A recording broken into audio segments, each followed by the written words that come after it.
ఈ గ్రామం పేరు కృష్ణజ్వాలాపురం. ఈ కృష్ణజ్వాలాపురంలో ప్రజలందరూ వ్యవసాయ పనులు చేసుకుంటూ హాయిగా జీవనం సాగిస్తూ ఉండేవారు. ఈ కృష్ణజ్వాలాపురానికి ఒక ప్రత్యేకత ఉంది. ఈ కృష్ణజ్వాలాపురానికి చాలా దూరంగా అడవి నడిభాగంలో ఎన్నో వందల సంవత్సరాల చరిత్ర కలిగిన ఒక కృష్ణాలయం ఉంది. ఆ కృష్ణుడి గుడి వద్దకు ఏ రోజు పడితే ఆ రోజు ప్రవేశించడానికి వీలు పడేది కాదు. ఎందుకంటే ఆ కృష్ణాలయంలోకి ప్రవేశించడానికి నెలకి ఒక్కసారి మాత్రమే, అది పౌర్ణమి రోజు మాత్రమే ఆ కృష్ణాలయంలోకి ప్రవేశించి ఆ కృష్ణ దర్శనం తీసుకోవడానికి అవకాశముంటుంది. అలాగే ప్రతిరోజు సాయంత్రం సరిగ్గా 7 గంటల నుంచి 9 గంటల లోపు ఒక చల్లటి వేణుగానం వినిపిస్తూ ఉండేది ఆ గ్రామ ప్రజలందరికీ. ఆ వేణుగానం ఆ అడవిలో ఉన్న కృష్ణాలయం నుంచే వస్తుందని ప్రజల నమ్మకం. ఆ వేణుగానం వచ్చే సమయంలో ప్రజలందరూ ఎంతో ఆనందంగా ఉంటూ ఉండేవారు. పశుపక్షాదులు కూడా ఎంతో ఆహ్లాదంగా ఉంటూ ఉండేవి. అదే విధంగా ఈ కృష్ణజ్వాలాపురానికి ఒక భయంకరమైన సమస్య కూడా ఉంది. ఆ కృష్ణజ్వాలాపురంలో కృష్ణుడి గుడి యొక్క శక్తిని తెలుసుకోవడానికి ఒక భయంకరమైన అచోరుడు అనే ఒక మాంత్రికుడు ఎప్పటికప్పుడు ప్రయత్నిస్తూనే ఉండేవాడు. ఆ వేణుగానం వినిపించే శబ్ద సమయానికి ఈ అచోరుడు ఒక పెద్ద చెట్టునెక్కి ఆ చెట్టుపై నుంచి గుడివైపు చూస్తూ ఉండేవాడు. ఏవో మంత్రశక్తులు చదువుతూ ఉండేవాడు. తన శక్తితో కొన్ని రూపాలను ఆ గుడిలోకి ప్రవేశపెట్టడానికి చూసేవాడు. కాని ఆ రూపాలు ఆ గుడి వద్దకు వెళ్లి ఒక్కసారిగా అక్కడికక్కడే అంతరించిపోయేవి. అదంతా చూస్తూ ఆ మాంత్రికుడు ఆశ్చర్యపోయి, అరే, నా శక్తిని అధిగమిస్తున్న ఈ కృష్ణ దేవాలయంపైకి ఎప్పుడైనా నేను పగ తీర్చుకుంటాను. ఆ యొక్క కృష్ణుడి గుడిలో ఉన్న ఆ మహాశక్తిని నా వశం చేసుకుంటాను. కృష్ణుణ్ణి అధిగమించే శక్తిని కూడా నా వశం చేసుకుంటాను. నా ప్రణవ శక్తులను ఉపయోగించి ఎలాగైనా ఆ గుడిలోకి ప్రవేశించి తీరుతాను. లేకపోతే నా ప్రాణాలు విడుస్తాను తప్ప నేననుకున్న నా గమ్యాన్ని ఖచ్చితంగా నేను నెరవేర్చుకుంటాను. ఆ గుడిలో ఉన్న ఆ శక్తిని నా వశం చేసుకుంటాను. ఇప్పటి నుంచి మరొక ఉపాయంతో వస్తాను కృష్ణ. నీపై నేను ఖచ్చితంగా విజయం సాధించి తీరుతాను అని చాలా కోపంగా ఆ మాంత్రికుడు ఆ చెట్టుపై నుంచి అరుస్తూ ఉన్నాడు. ఈ భయానక కృష్ణగుడి చుట్టూ సర్పాలు, తెల్లటి నెమలి ఎప్పటికప్పుడు కాపలా కాస్తూ ఉండేవి. ఈ మాంత్రికుడంటున్న మాటలన్నీ ఆ గుడిగోపురంపై నిల్చుని ఉన్న ఈ తెల్ల నెమలి వింటూ కోపావేశంతో రగిలిపోయి గట్టిగా అరుస్తూ శబ్దాలు చేస్తూ ఉంది. ఆ శబ్దానికి ఈ మాంత్రికుడు ఒక్కసారిగా చెట్టుపై నుంచి కిందకి పడిపోయాడు. ఇదిలా ఉండగా ఈ కృష్ణజ్వాలాపురంలో ఒక రంగమ్మ అనే ఒక పెద్దావిడ ఉండేది. ఆవిడకి నా అంటూ ఎవ్వరూ లేరు, ఒక మనవడు తప్ప. కొన్ని సంవత్సరాల క్రితం ఒక ప్రమాదంలో వాళ్ల కొడుకు కోడలు మరణించారు. వాళ్లకు పుట్టిన బిడ్డను తన చిన్నప్పటి నుంచి తన దగ్గరే ఉంచుకొని చాలా ప్రేమగా గారాబంగా పెంచుకుంటూ వస్తూ ఉంది. వాడి పేరు రాము. రాము చిన్నతనం నుంచి వాళ్ల నానమ్మకి సహాయం చేస్తూ చేదోడు వాదోడుగా ఉంటూ ఉండేవాడు. ఆ యొక్క మనవడిని చూసుకుని ఈ యొక్క రంగమ్మ చాలా సంతోషపడుతూ ఎంతగానో ఆనందపడుతూ ఉండేది. ఒకరోజు ఆ మనవడు తన నానమ్మ వద్దకు వచ్చి నానమ్మతో ఇలా అడుగుతూ ఉన్నాడు. రే నానమ్మ, నాకిప్పటి నుంచో ఒక సందేహం ఉంది. అది నిన్ను అడగాలనుకుంటున్నాను.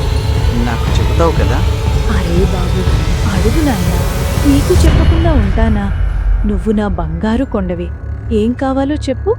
అదే నానమ్మ, అందరింట్లోనూ వాళ్లకు అమ్మ, నాన్న, అన్నయ్య, చెల్లి అని చాలా మంది ఉన్నారు. మన ఇంట్లో మాత్రం నువ్వు నేను మాత్రమే ఉన్నాం. నాకు అమ్మ, నాన్న, అన్న, చెల్లి ఉంటే బాగుండు కదా. ఇంతకీ నా అమ్మ నాన్న ఎక్కడికి వెళ్ళిపోయారు? వాళ్ళెందుకు ఎప్పుడు ఆ యొక్క ఫోటోలోనే ఉంటారు? మనకి బయటికి కనిపించరా? నాతో ఆడుకోవడానికి రారా?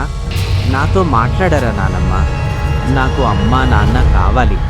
అమ్మా నాన్న ఉంటే ఇంకా ఆనందంగా ఉంటాను నానమ్మ అని ఆ యొక్క బాలుడు చాలా బాధపడుతూ ఉన్నాడు. ఆ మాటలు విని వాళ్ళ నానమ్మ కూడా ఎంతో బాధపడుతూ, అయ్యో నా బిడ్డ, ఏడవకురా ఏడవకు. ఆ భగవంతుడు నీలాంటి మంచివాడికి అమ్మా నాన్నను దూరం చేసి నాలాంటి దానికి కన్న కొడుకును కోడల్ని దూరం చేసి మనిద్దరినీ అనాథలను చేసి వదిలిపోయారు. ఆ దేవుడిపైన భారం వేద్దాం మనం. నీకు ఏ లోటు రాకుండా నేను చూసుకుంటాను. నువ్వు దీని గురించి బెంగపడకు. హాయిగా కొడుకు నిండా తిను, బాగా చదువుకో, నాకు సహాయం చేస్తూ ఉండి చాలు. నిన్ను ఏ కష్టం లేకుండా మహారాజులా చూసుకుంటాను నాయనా. నువ్వు గాబలా పడవద్దు, నువ్వు దేనికి బెంగపడవద్దు, సరేనా అని వాళ్ళ నాన్నమ్మ ఆ మనవడికి సర్ది చెప్పి చాలా ప్రేమగా ఆప్యాయంగా చూసుకుంటూ ఉంది.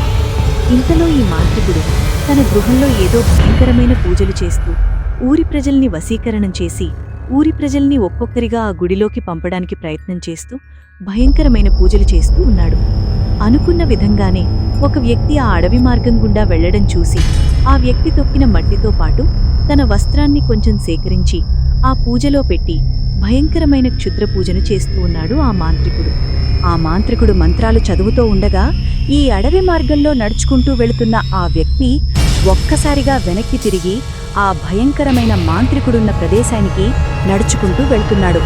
మార్గమధ్యలో తన స్నేహితులు కొంతమంది పిలుస్తున్నా సరే వాళ్ళెవర్నీ పట్టించుకోకుండా చాలా వేగంగా నడుచుకుంటూ వెళ్లడం వాళ్ల ఊర్లో కొంతమంది చూశారు. కొద్ది సమయానికి ఆ వ్యక్తి నడుచుకుంటూ నేరుగా ఆ మాంత్రికుడి ముందుకు ప్రత్యక్షమయ్యాడు. ఆ మాంత్రికుడు ఆ వ్యక్తిని చూసి, రా మానవా, రా, నీకోసమే ఎదురు చూస్తూ ఉన్నాను. ఎన్నో సంవత్సరాలుగా నా ప్రయత్నాలన్నీ విఫలమవుతున్నాయి. ఈరోజు నీ ద్వారా అయినా సరే ఆ యొక్క కృష్ణగుడిలోనికి ప్రవేశించి ఆ కృష్ణగుడిలో ఉన్న రహస్యాన్ని మనం తెలుసుకుని రావాలి.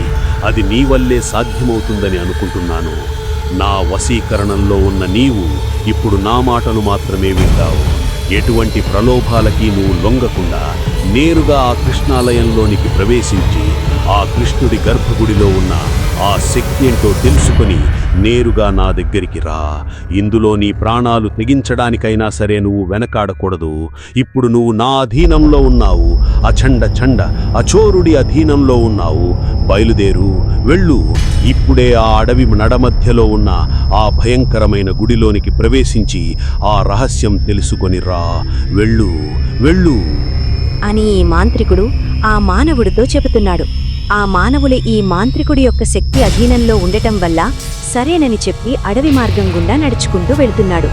నేరుగా ఆ వ్యక్తి ఆ కృష్ణగుడి వద్దకు వెళ్లేసరికి ఆ కృష్ణుడి గర్భగుడి చుట్టూ ఆ గుడి చుట్టూ ఉన్న రక్షకులుగా ఉన్న ఆ యొక్క కృష్ణ సర్పాలు ఒక్కసారిగా ఈ వ్యక్తిపై దాడి చేశాయి. మరుక్షణమే ఆ వ్యక్తి అక్కడికక్కడే మరణించాడు. ఆ విషయం ఇదంతా మాయాదర్పణంలో చూస్తున్న ఈ మాంత్రికుడు గమనించి చాలా కోపావేశంతో రగిలిపోయి గట్టిగా అరుస్తున్నాడు. అరే, ఈరోజు కూడా నా ప్రయత్నం విఫలమైంది. ఎన్ని భూత ప్రేతాలను ప్రవేశపెట్టినా సరే ఆ యొక్క గుడి ద్వారం కూడా దాటలేకపోతున్నాయి. అలానే అమాయక ప్రజలను కూడా నా యొక్క బందీఖానాలో వేసి వాళ్లని పంపించినా సరే వాళ్లని కూడా అక్కడికక్కడే ఆ కృష్ణ సర్పాలు చంపేస్తున్నాయి.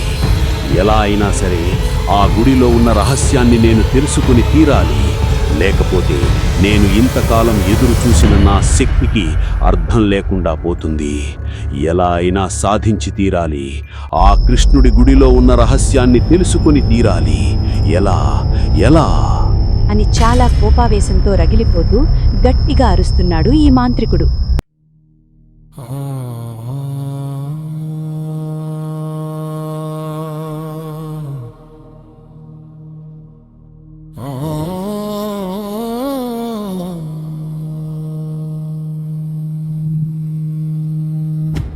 మౌనం కూడా మాటలాడే వేళ, చీకటి కూడా తల వంచే వేళ, అడవి శ్వాస తీసుకుంటే ఏదో శక్తి నడిచే వేళ,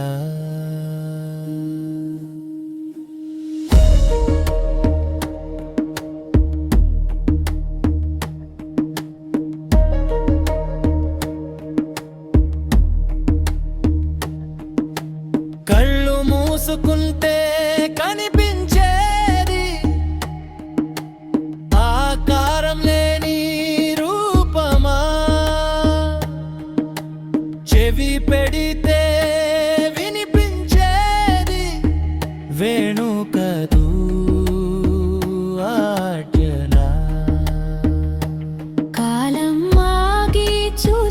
మోసినట్టే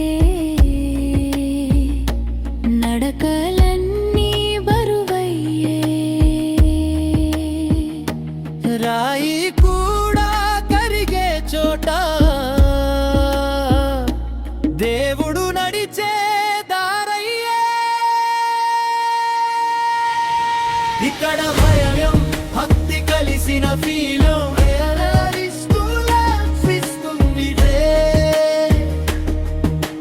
నమ్మిన వాడి కన్నీటిలో నిజం దాగి ఉందిలా దూరంగా కనిపించే శక్తి దగ్గరై నిలిచిందిలా స్లో బీటల పల ఎనర్జీ పెరుగుతుంది వేణు వినిపించదు కానీ గుండె కంపించదు భయం పుట్టే ఈ నిశ్శబ్దంలో కృష్ణుడు కనిపించడు నాగాలు పిరితీసే చోట యమలి నాట్యం ఆగిన వేళ ఇక్కడ దేవుడా శిక్షణ మనిషి చిన్నవాడయ్యే వేళ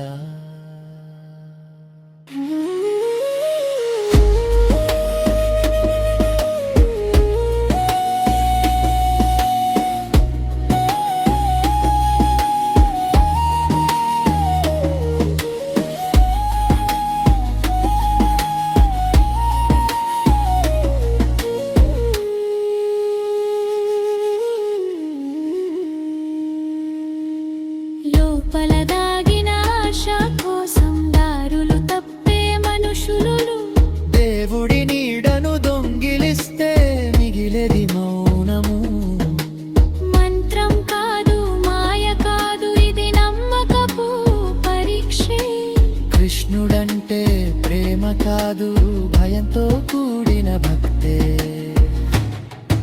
ఎనర్జీ ఇన్సైడ్ సైలెన్స్ ఓం నీలమేఘస్య మాళా